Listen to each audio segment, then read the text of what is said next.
તળાજામાં સોની દંપતીની હત્યા પ્રકરણે પુત્ર અને પુત્રવધૂની સંડોવણી ખુલતા તેઓની ધરપકડ કરવામાં આવી હતી અને તેને કોર્ટમાં રજૂ કરતા તેઓના રિમાન્ડ પણ મંજૂર થયા હતા। ત્યારે આ જ પ્રકરણે અન્ય બે શાગીર્દોની ધરપકડ કરવામાં આવી છે તેવા સમાચાર પ્રાપ્ત થઈ રહ્યા છે।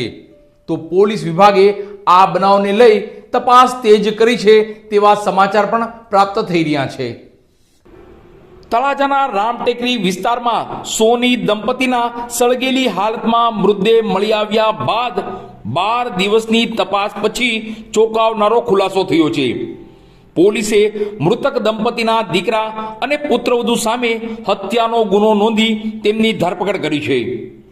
આ ઘટના તળાજાના રામટેકરી વિસ્તારમાં આવેલા એક મકાનમાંથી સામે આવી હતી। પ્રાથમિક દ્રષ્ટિએ જ હત્યાની આશંકા સેવાઈ રહી હતી, કારણ કે દંપતીના મૃતદેહ આગમાં ભૂજાઈ ગયેલી હાલતમાં મળી આવ્યા હતા। દરમિયાન મૃતક દંપતીનો પેનલ રિપોર્ટ આવતા હત્યાની પુષ્ટિ થઈ હતી। પોલીસે ઊંડાણપૂર્વક તપાસ હાથ ધરતા રાજકોટમાં રહેતા તેમના સગા દીકરા અને પુત્રવધુની સંડોવણી બહાર આવી હતી।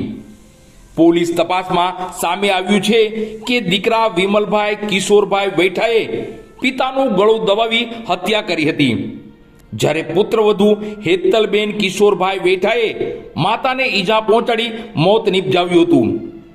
આ મામલે મૃતક મહિલાના સુરત રહેતા ભાઈએ તેમના ભાણેજ અને ભાણેજ વહુ વિરુદ્ધ ગુનો દાખલ કરાવ્યો છે। પોલીસે હાલ વિમલભાઈ કિશોરભાઈ વૈઠા અને હેતલબેન કિશોરભાઈ વૈઠાની ધરપકડ કરી વધુ તપાસ હાથ ધરેલ છે। ડીવાયએસપી નકુમ તળાજા। સર, આ જે સોની દંપતીનું જે હત્યા કેસ છે એની અંદર મુખ્ય આરોપી કોણ છે અને કેટલા આરોપી હતા? જે સોની દંપતીની હત્યા થયેલી તારીખ થોડાક દિવસ પહેલાં, એમાં એમના દીકરા અને વહુ એમને મારી નાખી અને સળગાવી દીધેલો। જે સૌપ્રથમ તળાજા પોલીસ સ્ટેશન એડી દાખલ થયેલ, જે એડીની તપાસ કરી અમે ફોરેન્સિક સાયન્સ લેબ પીએમ કરાવેલ, એફએસએલમાં મુદ્દામાં મોકલેલ, જેના તારણ રૂપે તપાસમાં એવું ફલિત થયેલ કે તેમનું ગળું દબાવી અને હત્યા કરવામાં આવેલ છે અને ત્યારબાદ સળગાવી નાખવામાં આવેલ છે। જે આધારે અમે ફરિયાદ જે ભોગ બનનાર છે એમના જે મરણ જનાર લેડીઝના ભાઈની ફરિયાદ લઈ અને આરોપી વિરુદ્ધ ગુનો દાખલ કરી અને આરોપીને અટક કરેલ છે। એકથી વધારે હત્યા છે કે આ જે બે આરોપી અત્યારે નામ તમે બોલ્યા એક છે?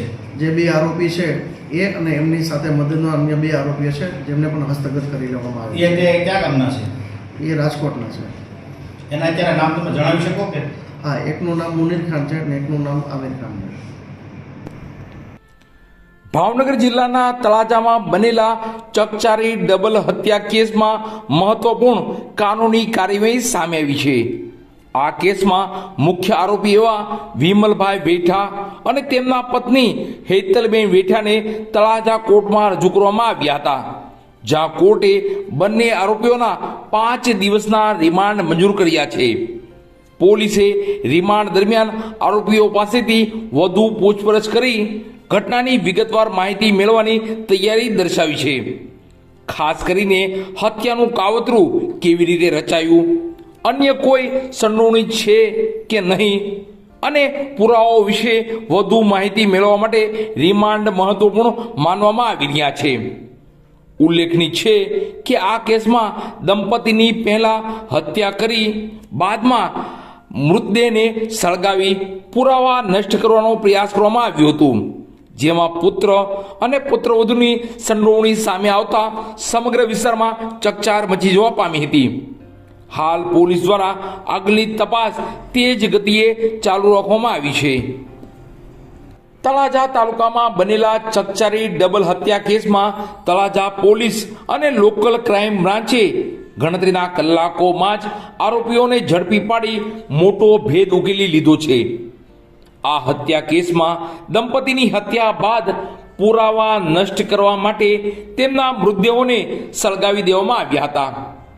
આ બનાવમાં કિશોરભાઈ વૈઠા અને તેમના પત્ની રેખાબેનના સળગેલી હાલતમાં મૃતદેહો મળી આવ્યા હતા। પોલીસ તપાસમાં સામે આવ્યું કે બંનેની પહેલા ગળું દબાવીને હત્યા કરી પછી પુરાવા નષ્ટ કરવા માટે મૃતદેહોને સળગાવવામાં આવ્યા હતા. તપાસ દરમિયાન ચોંકાવનારી હકીકત બહાર આવી કે મૃતક દંપતીના પુત્ર વિમલભાઈ અને પુત્રવધુ હેતલબેને જ પોતાના મિત્રો સાથે મળી પૈસાની અદાવતમાં આ હત્યાનું કાવતરું રચ્યું હતું. પોલીસે અગાઉ પુત્ર અને પુત્રવધુની ધરપકડ કરી હતી. હવે તેમના શાગીર્દો મુનીર બ્લોચ અને અમીર ખાનને પણ રાજકોટ અને વિસાવદરથી ઝડપી પાડવામાં આવ્યા છે. આ સમગ્ર કામગીરી પોલીસ અધિકારીઓના માર્ગદર્શન હેઠળ એસઆઈટી ટીમ દ્વારા પાર પાડવામાં આવી છે અને હાલમાં આ કેસમાં વધુ તપાસ ચાલુ છે.